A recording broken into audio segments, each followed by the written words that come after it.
ദൈവവചന കേൾവിക്കായി കാതോർത്തിരിക്കുന്ന എല്ലാ വിശുദ്ധരെയും ക്രിസ്തയേശുവിൽ പ്രഭാതവന്ദനങ്ങൾ ചൊല്ലുന്നു. മക്കൾ യഹോവ നൽകുന്ന ദാനം എന്ന തിരുവചനം പറയുന്നു. ഇന്ന് അനവധി പതിനായിരക്കണക്കിന് ലക്ഷക്കണക്കിന് കുഞ്ഞുങ്ങൾ സ്കൂളുകളിലേക്ക് ജോയിൻ ചെയ്യുന്ന ഒരു ദിവസം. ആദ്യമായി പോകുന്നവരുണ്ട്, പിന്നെയും തുടർമാനമായ പഠനത്തിനായി കുഞ്ഞുങ്ങൾ പോകുന്നവരുണ്ട്. ആ തലമുറകളെല്ലാം ദൈവം പറയുന്നത് നമുക്ക് ദൈവം ദാനമായി തന്ന കുഞ്ഞുങ്ങളാണ്. ഈ കുഞ്ഞുങ്ങൾ കർത്താവിൻ്റെ സന്നിധിയിൽ നമ്മൾ തിരിച്ച് കണക്ക് ബോധിപ്പിക്കേണ്ടി വരും. നാം എന്തുമാത്രം നമ്മുടെ തലമുറകൾക്ക് വേണ്ടി മധ്യസ്ഥാനച്ച് പ്രാർത്ഥിച്ചു എന്നുള്ളത്. ദൈവസന്നിധിയിൽ നാം നമ്മുടെ തലമുറകളെ ഉന്നതമായ ജ്ഞാനത്തിൽ, ബുദ്ധിയിൽ, വിവേകത്തിൽ വളർന്നു വരുവാൻ പ്രാർത്ഥിക്കുമ്പോൾ തന്നെ ഭക്തൻ ഇപ്രകാരം പറയുന്നു: വക്രതയും കോട്ടവുമുള്ള തലമുറയുടെ നടുവിൽ നിന്ന് വേർപെട്ടിരിക്കുന്ന ഒരു ദൈവിക സ്വഭാവം നമ്മുടെ കുഞ്ഞുങ്ങളുടെ മേൽ പകരുവാൻ ദൈവത്തിന് മാത്രമേ കഴിയത്തുള്ളൂ.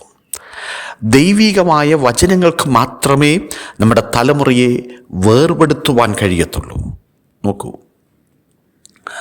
നമ്മുടെ വേദപുസ്തകത്തിൽ, ആവർത്തന പുസ്തകത്തിൽ 6-ാം അധ്യായം നാം വായിക്കുമ്പോൾ അവിടെ ഇപ്രകാരം എഴുതിയിരിക്കുന്നു: നിന്റെ ദൈവമായ യഹോവയെ നീ പൂർണ്ണ ഹൃദയത്തോടും പൂർണ്ണ മനസ്സോടും പൂർണ്ണ ശക്തിയോടും കൂടെ സ്നേഹിക്കണം.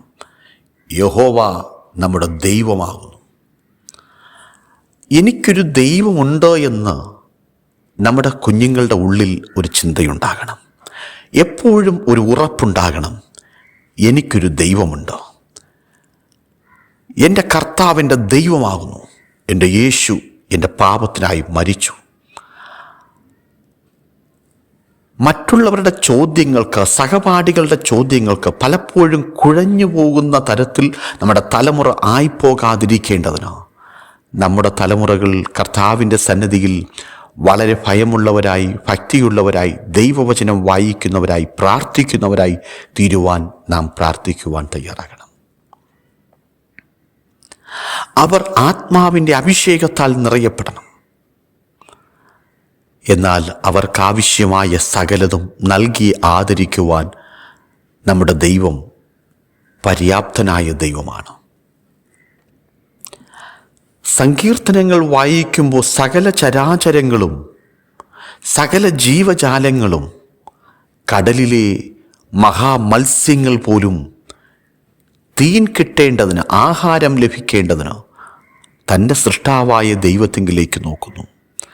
നമ്മുടെ കുഞ്ഞുങ്ങളുടെ ഏത് ആവശ്യത്തിനും ദൈവമുഖത്തേക്ക് നോക്കുവാൻ നാം പഠിപ്പിക്കുവാൻ തയ്യാറായാൽ അവർ നമുക്ക് വലിയൊരു അനുഗ്രഹമായിരിക്കും.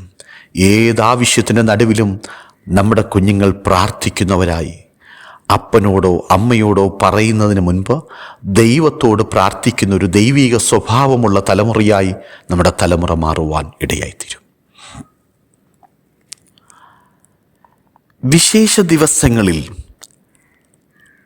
ഇസ്രായേൽ ജനം എത്ര വിദൂരമായ രാജ്യങ്ങളിൽ പാർത്തിരുന്നാലും അവർ ആയിരിക്കുന്ന രാജ്യങ്ങളിൽ, പട്ടണങ്ങളിൽ നിന്ന് കാൽനടയായോ മറ്റു വാഹനമൃഗങ്ങളിലോ സഞ്ചരിച്ച് ഇസ്രായേലിൻ്റെ ആരാധനാലയത്തിൽ യെരൂശലേമിൽ വന്ന് അവിടെ നിന്ന് പോകുമ്പോൾ പുരോഹിതൻ പറയുന്ന, അനുഗ്രഹിച്ച് അവരെ അയക്കുന്നൊരു വാക്കുണ്ട്. സംഖ്യാപുസ്തകം 6-ാം അധ്യായം: യഹോവ നിന്നെ അനുഗ്രഹിച്ച് കാക്കുമാറാകട്ടെ. യഹോവ തിരുമുഖം നിന്റെ മേൽ പ്രകാശിപ്പിച്ച് നിന്നോട് കൃപയുള്ളവനാകട്ടെ. യഹോവ തിരുമുഖം നിന്റെ മേൽ ഉയർത്തി നിനക്ക് സമാധാനം നൽകട്ടെ.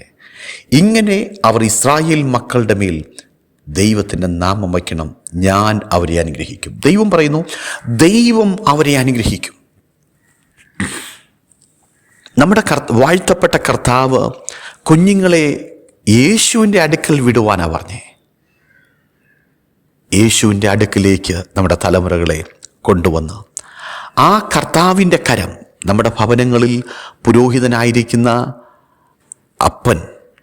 അപ്പനില്ലെങ്കിൽ അമ്മ, ആ കുഞ്ഞുങ്ങളുടെ മേൽ ഈ വാക്യങ്ങൾ ഉദ്ധരിച്ചുകൊണ്ട് നാം പ്രാർത്ഥിക്കുവാൻ തയ്യാറായി കഴിഞ്ഞാൽ, ഇസ്രായേൽ ജനം ആരാധന കഴിഞ്ഞ് മടങ്ങിപ്പോകുമ്പോൾ മഹാപുരോഹിതൻ്റെ ആശീർവാദം, അനുഗ്രഹം ആ തലമുറയുടെ മേൽ, ഇസ്രായേൽ ജനത്തിൻ്റെ മേൽ ദൈവം പകർന്ന് അവരെ അനുഗ്രഹിക്കുന്നത് പോലെ നമ്മുടെ കുഞ്ഞുങ്ങളെ ദൈവം അനുഗ്രഹിക്കും. അതുകൊണ്ട് എന്താ സംഭവിക്കുന്നത്? നമ്മുടെ കുഞ്ഞുങ്ങൾക്ക് ബുദ്ധി കൊടുക്കുന്ന ദൈവം, ജ്ഞാനം കൊടുക്കുന്ന ദൈവം, അന്നന്ന് വേണ്ട ആഹാരം കൊടുക്കുന്ന ദൈവം, വസ്ത്രം കൊടുക്കുന്ന ദൈവം മാത്രമല്ല, ചതിക്കുഴികളിൽ, വഞ്ചനയിൽ, വക്രത നിറഞ്ഞ ലോകത്തിൽ നിന്ന്, കുരുങ്ങിപ്പോകുന്ന ബന്ധങ്ങളിൽ നിന്ന് ഒരിക്കലും അഴിച്ചു മാറ്റാൻ മാതാവിനോ പിതാവിനോ ബന്ധുമിത്രാദികൾക്കോ പുരോഹിതന്മാർക്കോ കഴിയാത്ത ബന്ധങ്ങളിൽ അകപ്പെട്ടു പോകുന്ന തലമുറയെ ആ കുരുക്കിൽ നിന്ന് അഴിച്ചു കൊണ്ടുവരാൻ കഴിയുന്ന നമ്മുടെ ദൈവം നമ്മുടെ തലമുറകളെ അഴിച്ചു കൊണ്ടുവരും എന്ന് മാത്രമല്ല, നമ്മുടെ തലമുറകളെ വിശേഷമായ ഒരു ദൈവിക അനുഗ്രഹത്താൽ അവരെ ദൈവം അനുഗ്രഹിക്കുവാൻ ഇടയായിത്തീരും. പ്രിയമുള്ളവരെ, നമ്മുടെ ഏറ്റവും വലിയ സമ്പത്താണ് കുഞ്ഞുങ്ങൾ. ചരിത്ര പുസ്തകം വായിക്കുമ്പോൾ 19 മക്കളെ പ്രസവിച്ച സൂസന്ന വെസ്ലി, ആ കർത്താവിൻ്റെ ദാസി തലമുറകൾക്കായി 1 മണിക്കൂർ പ്രാർത്ഥിക്കുമായിരുന്നു.